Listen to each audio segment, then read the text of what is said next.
Halo para sahabat Pastor Kampung, selamat memasuki tahun baru 2022. Berapa sih jumlah umat Katolik di seluruh dunia? Apakah semakin bertambah atau malah semakin berkurang? Yuk, kita cek bersama-sama data terbaru populasi umat Katolik di seluruh dunia.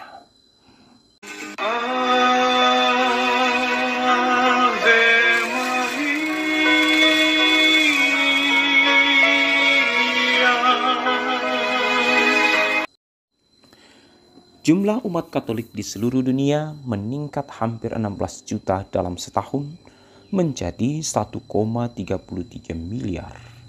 Menurut data statistik yang diterbitkan oleh Vatikan menjelang Minggu Misi Sedunia tahun 2020.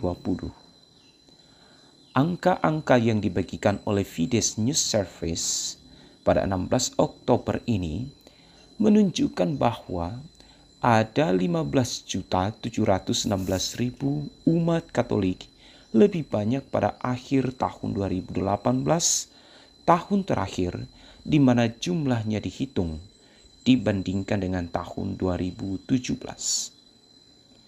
Berdasarkan data terbaru tersebut, jumlah umat Katolik secara keseluruhan menjadi 1.328.993.000 dibandingkan dengan tahun sebelumnya yang berkisar 1.313.278.000 orang. Pertumbuhan umat Katolik tersebar di semua benua yang berpenghuni dengan peningkatan sebagai berikut. 94.000 di benua Eropa, 9,2 juta di Afrika, 4,5 juta di Amerika, 1,8 juta di benua Asia, dan 177.000 di Oseania.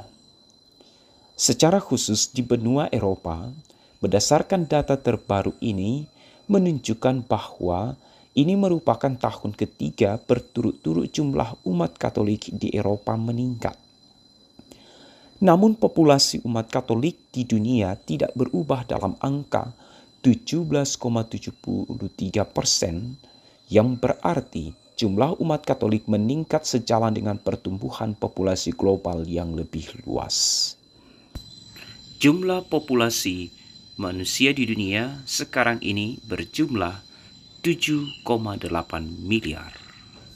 Fides News Service, sebuah layanan informasi perhimpunan misi kepausan yang beroperasi sejak tahun 1927, menyajikan data statistik setiap tahun menjelang Minggu Misi Sedunia yang berlangsung pada Minggu 18 Oktober. Angka-angka tersebut diambil dari buku Annuarium Statisticum Ecclesiae atau buku tahunan statistik gereja yang diterbitkan pada 25 Maret.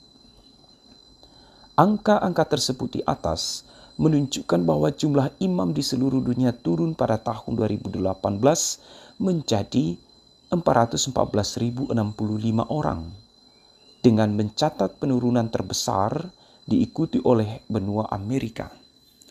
Afrika, Asia, dan Oseania semuanya melaporkan jumlah pertumbuhan imam yang lebih tinggi. Secara keseluruhan, ada sedikit peningkatan jumlah imam diosesan atau imam keuskupan dan penurunan jumlah imam religius atau imam biarawan.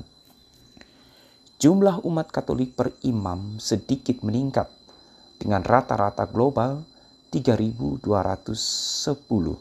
Artinya, jika dibandingkan dengan jumlah umat Katolik secara keseluruhan dan jumlah imam, satu orang imam melayani 3.210 orang. Sementara jumlah uskup di dunia menurun dari tahun ke tahun menjadi 5.377. Diakon permanen terus bertambah, mencapai total 47.504 dengan kenaikan terbesar tercatat di Amerika dan Eropa.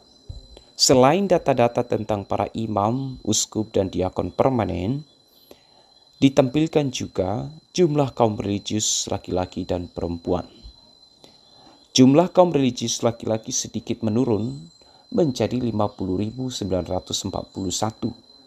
Sedangkan jumlah religius perempuan turun 7.249 menjadi 641.661 orang. Jumlah remaja putra yang menjalani pendidikan di seminari menengah menurun untuk tahun ketiga secara berturut-turut menjadi 100.164 orang. Tetapi jumlah para calon imam atau para frater yang studi di seminari tinggi mengalami peningkatan menjadi 115.880 orang. Fides juga melaporkan bahwa gereja Katolik di seluruh dunia mengelola 73.164 taman kanak-kanak, 103.146 sekolah dasar, dan 49.541 sekolah menengah. Gereja juga mengelola 5.192 rumah sakit, 15.481 apotik, 577 pusat untuk orang dengan penyakit Hansen, 9.295 panti asuhan, dan 15.423 panti jompo. Demikianlah data-data terbaru tentang perkembangan umat Katolik di seluruh dunia serta karya-karyanya. Semoga bermanfaat dan semakin meningkatkan kebanggaan kita untuk menjadi seorang Katolik. Kita dipanggil semuanya dengan corak hidup kita masing-masing untuk melayani Tuhan di dalam gereja. Tuhan Yesus memberkati.